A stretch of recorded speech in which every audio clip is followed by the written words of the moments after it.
إن الحمد لله نحمده ونستعينه ونستغفره ونعوذ بالله من شرور أنفسنا ومن سيئات أعمالنا من يهده الله فلا مضل له ومن يضلل فلا هادي له أشهد أن لا إله إلا الله وحده لا شريك له وأن محمدا عبده ورسوله اللهم صل وسلم على محمد صلى الله عليه وسلم وعلى آله وأصحابه الطيبين والطاهرين ومن سن بسنته إلى يوم الدين يا أيها الذين آمنوا اتقوا الله حق تقاته ولا تموتن إلا وأنتم مسلمون يا أيها الذين آمنوا اتقوا الله وقولوا قولا سديدا يصلح لكم أعمالكم ويغفر لكم ذنوبكم ومن يطع الله ورسوله فقد فاز فوزا عظيما وقال أيضا يا أيها الذين آمنوا كتب عليكم الصيام كما كتب على الذين من قبلكم لعلكم تتقون أما بعد. Ma'asyiral muslimin, sidang Jumat Masjid Nurul Amal yang dirahmati oleh Allah Subhanahu wa taala. Tiada kalimat yang paling pantas sebagai seorang hamba ketika berada di rumah Allah, tempat yang paling dimuliakan, tempat yang paling dicintai oleh Allah di muka bumi ini, yakni masjidnya Allah Subhanahu wa taala. Tiada kalimat yang pantas dan wajib yang terucap dari seorang hamba ketika masih diberikan taufik hingga di penghujung Ramadan, kecuali bersyukur atas segala nikmat limpahan karunia Allah yang Allah berikan kepada kita semuanya. Ma'asyiral muslimin, sidang Jumat rahimani wa rahimakumullah. Di bulan suci Ramadan yang telah kita jalani, yang hari ini kita sudah di penghujung bulan suci Ramadan, di penghujung hari-hari yang penuh dengan berkah, hari-hari yang penuh dengan rahmat, hari-hari yang penuh dengan taufik, kemudahan untuk taat dan taqarrub kepada Allah Subhanahu wa taala. Tentunya amalan-amalan yang sudah kita usahakan, infak, sedekah, qiyamul lail, salat lima waktu berjamaah, tilawatul Quran, dan berbagai macam amalan-amalan yang baik yang salehah telah kita lakukan, dan ini merupakan nikmat yang Allah berikan kepada kita semua yang mungkin susah kita lakukan jika kita berada di luar bulan suci Ramadan. Tetapi ma'asyiral muslimin, jemaah yang dirahmati oleh Ta'ala, ada satu hal yang perlu kita perhatikan, bahwa ternyata amalan-amalan saja tidak cukup. Karena di sana ada sesuatu, ada perkara-perkara penting yang jika kita tinggalkan, amalan-amalan tersebut akan hilang, akan habis sirna, tidak ada manfaat dan gunanya, hanya capek, hanya letih, hanya haus, hanya berkurang harta, tetapi tidak mendapatkan apa-apa. Bahkan sebaliknya, akan dilemparkan kita ke dalam nerakanya Allah Subhanahu wa taala.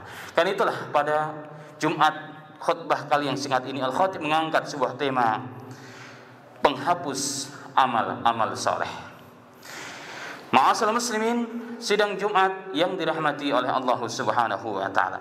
Ada beberapa perkara penting dalam Islam yang sering disampaikan oleh ulama agar menjadi perhatian bagi setiap kita.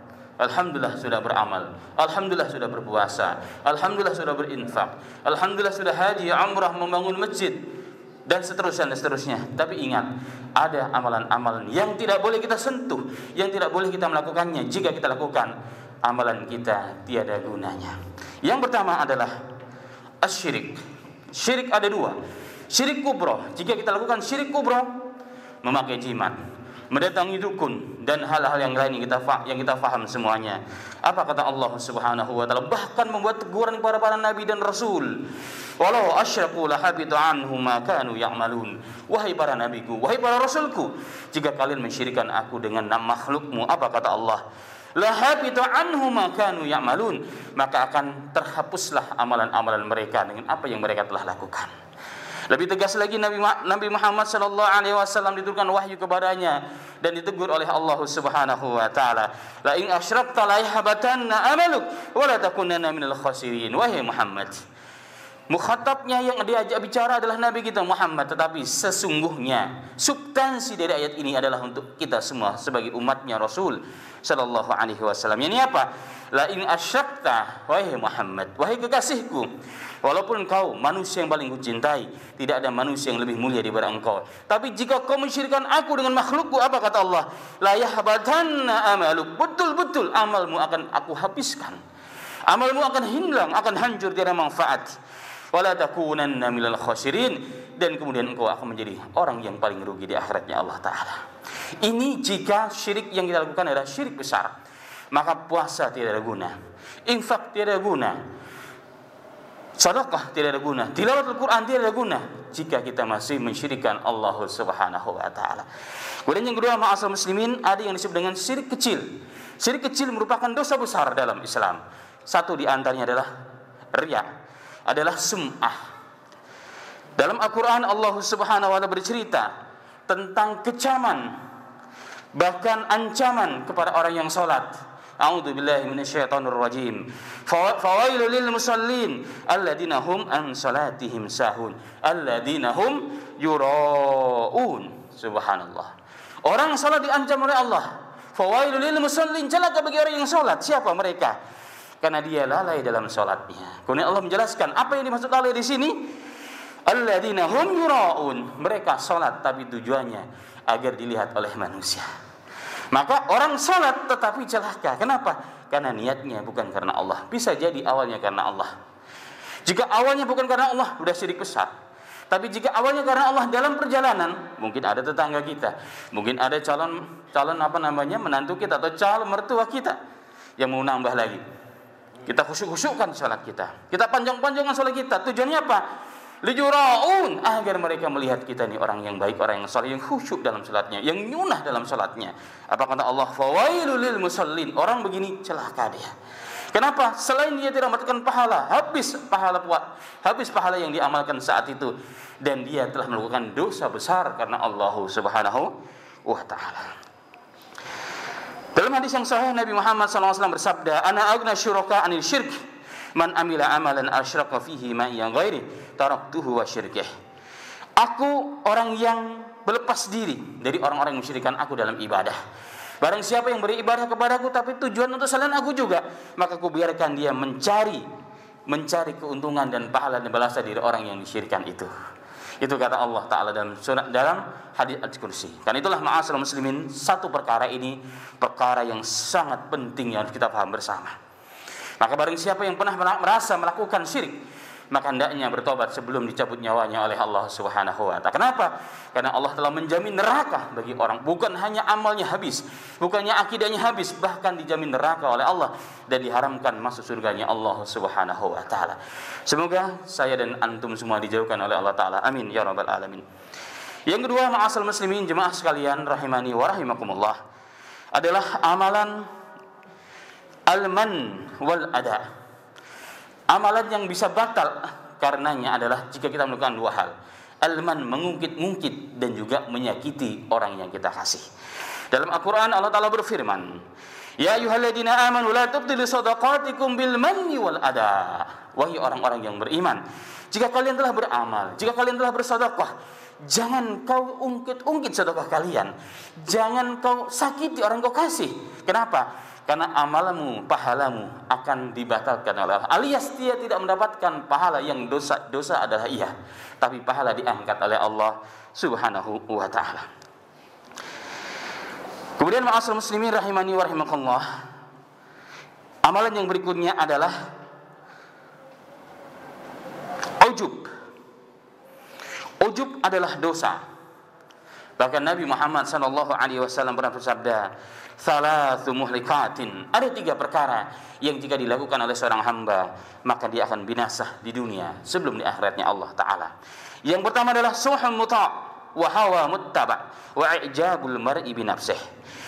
3 perkara tersebut, yang pertama kata Nabi kita Muhammad SAW adalah pelit yang ditaati. Pelit ditaati. Selalunya takut dengan kemiskinan, selalunya takut kalau uangnya berkurang. Padahal Rasulullah telah menjamin tidak ada orang miskin gara-gara bersedekah, asal ikhlas sedekahnya karena Allah. Tapi kita ini pelit. Kenapa pelit? Karena cinta dunia berlebihan, takut miskin, takut gak makan. Padahal dijamin oleh Allah Ta'ala, dijamin oleh Rasulullah SAW barakah orang yang berinfak di jalan Allah. Bahkan didoakan oleh Allah melalui lisannya malaikatnya Allah Subhanahu wa Ta'ala. Orang yang selalu berinfak maka dibalas oleh Allah infaknya berlipat-lipat ganda. Maka orang yang pelit, itulah awal pintu daripada kehancuran. Yang kedua adalah hawa muttaba', jika hawa nafsu diikuti. Egoisme, hawa nafsu diikuti mengalahkan segalanya. Kadang-kadang ma'asal muslimin, karena ego, karena kefanatikan terhadap sesuatu bisa menghalakan segala cara, dan ini sebab pintu kehancuran seseorang. Na'udzubillahi min dzalika. Yang terakhir adalah i'jabul mar'i bi nafsih. Ujub terhadap diri sendiri. Ujub terhadap diri sendiri. Subhanallah. Ada satu kalimat yang luar biasa dalam kitab Madarikus Salikin. Al-Imam Ibnu Qayyim rahimahullah ta'ala mengatakan, innaka antabita na'iman wa tusbihu nadima khairun min antabita kha'ima wa tusbihu mu'ajjaba fa innal ujuba la yas'alu lahu anal. Beliau rahimahullah ta'ala, Ibnu Qayyim rahimahullah ta'ala mengatakan, seandainya engkau tidur malam, padahal kau niat ingin bangun malam tapi enggak bisa, kemudian di pagi harinya ketika kau bangun, ya Allah, sudah siang ini, saya nggak bisa bangun, ya Allah, kau menyesal. Kita menyesal sekali. Maka apa kata Imam? Khairun, ini lebih baik bagimu. Ini lebih baik darimu daripada engkau terbangun malam. Engkau bangun malam, tapi kemudian engkau ujub dengan diri sendiri. Habis sholat, habis baca Quran 1 juz, sholat 13 rakaat 1 juz juga, masya Allah. Kemudian kita putus, cekrat, istirahat dulu habis baca Quran. Itu namanya apa? Ujub dengan diri sendiri. Selfie adalah pintu untuk hilangnya amal kita. Allahu Akbar. Kan itulah ma'asal muslimin. Maka orang yang bangun malam kemudian dibagi amalannya kepada orang lain, kemudian muncullah rasa dalam dirinya, memang saya lebih baik daripada yang lain. Maka amalan tersebut tidak akan naik kepada Allah Ta'ala. Justru yang ada, amalan tersebut akan hilang pahalanya di sisi Allah Subhanahu wa ta'ala. Walaupun jika ada orang yang membagi itu, tidak boleh kita prasangka buruk, tapi kita yang melakukan tidak boleh. Jika ada orang yang membagi, mungkin niatnya untuk mengingatkan kita, tidak boleh prasangka buruk terhadap mereka, tapi kitanya tidak boleh melakukan itu, kecuali dengan tujuan yang aman daripada fitnah yang akan menimpa kita. Kemudian ma'asal muslimin rahimani wa rahimakumullah, yang berikutnya yang kita harus perhatikan adalah tidak boleh menarik kembali pemberian kita. Karena menarik pemberian yang kita berikan kepada orang lain itu hukumnya dosa, dan itu akan menghilangkan seluruh amalan kita. Nabi kita Muhammad sallallahu alaihi wasallam dalam hadis yang sahih yang cukup banyak, di antaranya diriwayatkan oleh seorang sahabat Abdullah bin Abbas radhiyallahu anhuma, beliau mengatakan, qala Nabi sallallahu alaihi wasallam, al-aidu fi hibbatikal aidi fi kaihi. Orang yang mengambil kembali pemberiannya, apakah dia hibahkah, apakah dia sedekahkah, apakah dia hadiahkah, diambil kembali, maka seperti anjing yang muntah kemudian dia telan muntahnya. Na'udzubillahi min dzalika. Hadis riwayat Muslim dan lain sebagainya. Dari hadis ini terdapat pelajaran yang sangat penting, yakni bahwa hadis ini adalah jelas, sharih, jelas, gamblang larangan keras terhadap orang yang telah memberikan sesuatu kemudian diambil kembali dengan alasan apapun. Karena itu Al-Imam Al-Hafidz Ibnu Hajar Asqalani dalam syarah Bukhari, Fathul Bari, syarah Sahih Bukhari, beliau mengatakan, ittifaqul ulama, ijma'ul ulama, bahwa haram mengambil kembali pemberian, mau hibah dia, mau wakaf dia, mau hadiah dia, jika sudah dipegang alias sudah dikabet, namanya dalam bahasa Arab. Sudah dikabet, diambil lagi saat itu juga, sudah enggak boleh, haram hukumnya. Seperti anjing yang muntah kemudian ditelan kembali muntahannya. Dapat kita bayangkan ma'asal muslim, kalau kita beli sudah setahun, kita kasih kepada teman kita 2 tahun, kita kasih ke yayasan pondok pesantren sekian tahun, dibangun sesuatu yang besar, diambil kembali, bukan lagi muntah yang diminum, bukan lagi muntah yang ditelan, tapi sama dengan dia makan belatung-belatung. Wa na'udzubillahi min dzalika. Semoga saya dan antum dan kita semuanya dijaga oleh Allah Ta'ala, sehingga seluruh ibadah kita, berkhusus bulan suci Ramadan ini, amalan yang telah kita usahakan, amalan yang telah kita mujahadah dengannya, tidak ditolak, bahkan tidak sia-sia di sisi Allah Subhanahu wa taala. Wafaqana wa iyyakum lima yuhibbu wa yarda. Walhamdulillahirabbil alamin.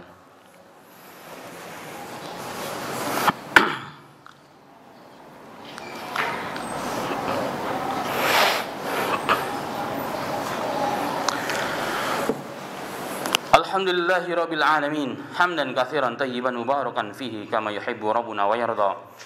Allahumma salli wa sallim ala habibina al-Mustafa Muhammad bin Abdillahil Amin sallallahu alaihi wasallam wa ala alihi wa ashabihi tayyibin wa tahirin wa man sanna bi sunnatihi ila yaumiddin. Amma ba'd. Ma'asal muslimin, sidang Jumat rahimani wa rahimakumullah. Kita hari ini telah berada di penghujung Ramadan. Dan mungkin sebagian kita ketika datang Ramadan, ketika sudah masuk bulan Ramadan, bahkan ketika sudah di pertengahan Ramadan, bahkan sudah mulai di akhir 10 hari Ramadan, belum bersemangat, belum terinspirasi dengan amalan-amalan yang baik. Maka masih ada kesempatan. Maka masih ada kesempatan yang Allah berikan kepada kita semuanya. Sehingga dikatakan malam yuhsin istiqbalu syahri Ramadan. Barang siapa yang belum menyambut bulan suci Ramadan, mengisinya dengan baik, maka jangan sampai disia-siakan akhir dari bulan suci itu Ramadan. Ramadan tinggal beberapa hari. Ramadan tinggal beberapa hari meninggalkan kita, ma'asyiral muslimin. Bulan yang penuh dengan rahmat, bulan yang penuh dengan barokah, yang penuh dengan idku minan nar, setiap malamnya, setiap harinya. Inilah bulan yang ditunggu-tunggu oleh salaf dahulu. 6 bulan sebelum datangnya mereka minta kepada Allah agar disampaikan mereka di bulan suci Ramadan. Dan setelah mereka melewati bulan suci tersebut, 6 bulan mereka khusus meminta kepada Allah agar diterima bulan suci Ramadan dan seluruh amal-amal di dalamnya. Karena itulah ma'asyiral muslimin rahimani wa rahimakumullah, saya dan kita semuanya tentunya banyak kekurangan, belum bisa memaksimalkan ibadah kita. Mata masih banyak dosa, telinga masih banyak mendengarkan apa yang diharamkan oleh Allah, mulut masih banyak berkata hal yang tidak benar, perbuatan kita masih melanggar syariat Allah Ta'ala. Tapi masih ada kesempatan untuk kita perbaiki sebelum kita melihat hilal 1 Syawal. Karena Nabi Muhammad SAW mengatakan, innamal a'malu binniyat, riwayat Bukhari. Sesungguhnya amal itu, innamal a'malu bil khawatim, sesungguhnya amalan itu tergantung akhirnya. Awalnya mungkin kita kurang baik, pertengahan kurang baik, di akhir-akhir pun masih kurang baik, tapi di penghujung terakhirnya kita perbaiki, kita sungguh-sungguh, maka insya Allah Allah akan memasukkan kita orang-orang yang digelari dari gelar di bulan suci Ramadan, orang-orang yang digelari sebagai al-muttaqin la'allakum tattaqun, sehingga kita mencapai tujuan disyariatkannya puasa, yakni menjadikan diri kita semakin bertakwa kepada Allah Subhanahu wa taala. Demikian khutbah yang kali singkat ini, semoga bermanfaat bagi yang menyampaikan dan bagi kita semuanya. Amin. Amin ya rabbal alamin. Allahumma shalli ala Muhammad wa ala ali Muhammad kama shallaita ala Ibrahim wa ala ali Ibrahim innaka Hamidum Majid. Allahumma barik ala Muhammad wa ala ali Muhammad kama barakta ala Ibrahim wa ala ali Ibrahim innaka Hamidum Majid. Allahumma ighfir lil mu'minina wal mu'minat wal muslimina wal muslimat al ahya minhum wa ya rabbal alamin. Allahumma rabbana taqabbal minna a'malana wa qiyamana wa sawmana ya rabbal alamin. Allahumma rabbana la tuzigh qulubana ba'da idh hadaitana wa hab lana min ladunka rahmah innaka antal wahhab. Allahumma rabbana atina fid dunya hasanah wa fil akhirati hasanah wa qina adzabannar. Walhamdulillahi rabbil alamin wa aqimus shalah.